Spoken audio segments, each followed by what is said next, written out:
বাংলাদেশের রাজনৈতিক পট পরিবর্তনে মার্কিন ডিপ স্টেটের কোনো ভূমিকা ছিল না বলে জানিয়েছেন মার্কিন প্রেসিডেন্ট ডোনাল্ড ট্রাম্প। তবে এ প্রশ্নে কোনো মন্তব্য করেননি ভারতের প্রধানমন্ত্রী নরেন্দ্র মোদি। বৃহস্পতিবার হোয়াইট হাউসে দুই শীর্ষ নেতার বৈঠকে উঠে আসে এই প্রসঙ্গ। কোটি মানুষের আস্থার ভালোবাসায় 11 বারের মতো দেশের 1 নম্বর রেফ্রিজারেটর ব্র্যান্ড ওয়ালটন।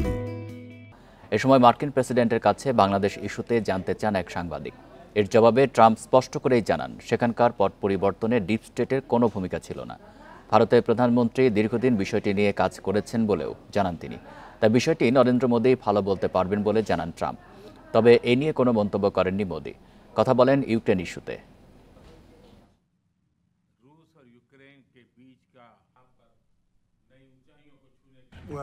আমাদের ডিপ স্টেটের কোনো ভূমিকা ছিল না। ভারতের প্রধানমন্ত্রী নরেন্দ্র মোদি বিষয়টি নিয়ে কাজ করছেন।